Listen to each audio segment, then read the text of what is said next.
So what is advanced facilitation practice? It's extending beyond basic facilitation practices, preparing for complex environments, preparing for learners with complex needs, developing independence in your learners, and having the ability to reflect to improve upon your practice. Let's start with extending your practice. Don't ever convince yourself that you know it all. What can you take from contemporary learning theories to use in your facilitation right now? How do you currently maintain your vocational and vet currency? You've got to keep up to date with what's happening in the world of adult education research as well as within your own profession and trade. Stay relevant by staying current with emerging industry or sector trends and developments. An important way to do this is to look at industry associations, such as the Australian Institute for Training and Development, VELG Training, the Institute for Learning Professionals, and more. There's also LinkedIn and its various groups.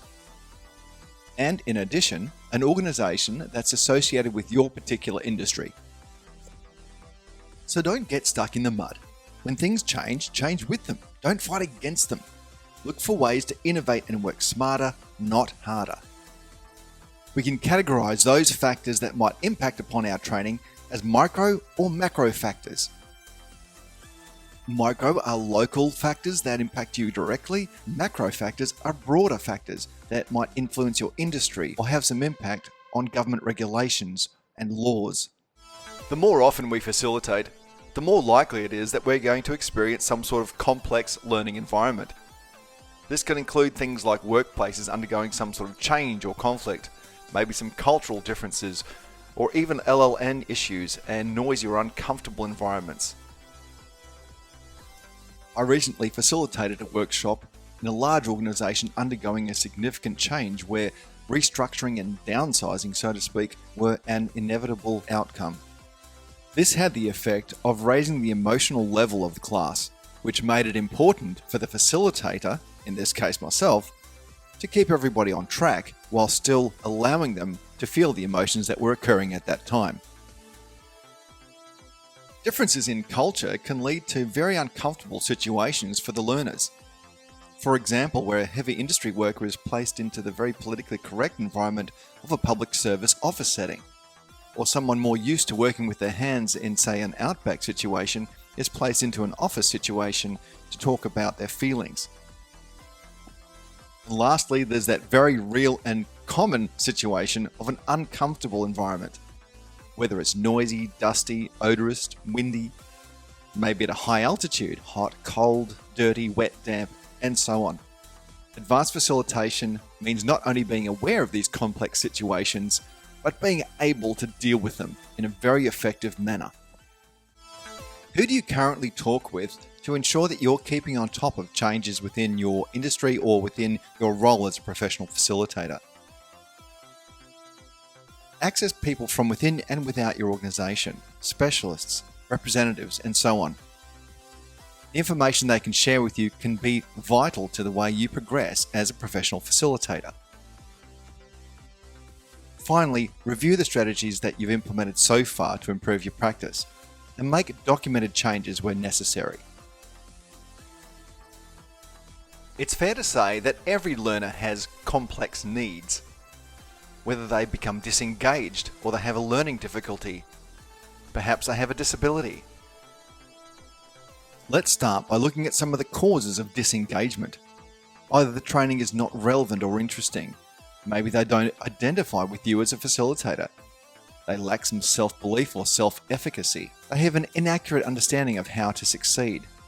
They lack aspiration. Maybe there's peer pressure. The material itself is too hard to understand. The pace of instruction is too slow or too fast. Complex ideas are delivered in a way that's not easy to understand. Perhaps they have poor literacy or numeracy skills, or a limited vocabulary. Perhaps there's insufficient background information for the material, so they can't tie it to their existing knowledge. Maybe they're being required to take tests and do homework. Does your method of instruction or facilitation cater for people with hearing, sight, speech, coordination, mobility, dexterity problems, or other learning difficulties? Dyslexia makes it difficult for your learner to understand text-based information.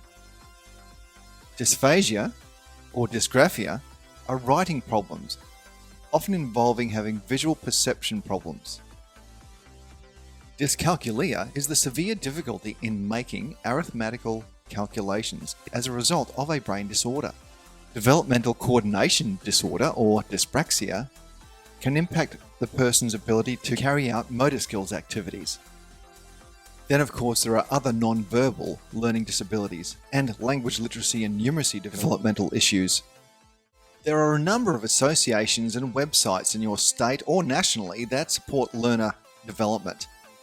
Here are a couple, but feel free to search online to find other, more relevant ones to your industry or your area. You can document the changes required to support disabilities in your training and assessment strategy. Here's an example from the one in the book. And finally, examples of adjustments to learning materials to suit learners with disabilities is in your book on pages 120 to 121. A professional facilitator should encourage learner independence. We can develop learner independence through enhancing experiences, addressing barriers, and establishing enabling processes. Some examples include using different styles of facilitation, going from demonstration, maybe through to guided instruction, having inclusive practices, learning by teaching, and many, many more activities. Now let's highlight some of those barriers for learning. They can include the fear of being judged or fear of failure, including peer or cultural pressures, personal prejudices and beliefs, habits that can result in the inability to accept the perspective of others, including the facilitator. We've already touched on LLN skills, and also the level of education prior. Your participants' external barriers to learning can include a number of factors, from the fear for personal safety, through to physical health and emotional and psychological well-being, all the way through to cultural expectations and norms, and the communication of those around them, as well as yourself as a facilitator. If you remember back to Malcolm Knowles' adult learning theories, we're trying to develop the independence of the learners, allowing them to set their own aims and goals within the learning environment, plan and organise their own way to study and work effectively with others in either a classroom or even online situation. We want them to think creatively. We want them to assess their own progress in relation to their learning goals. One of the professional facilitators' roles is to enable the development of autonomy. This is teaching how to learn. Without that guidance, a learner may never make the step from directed to self-directed learning.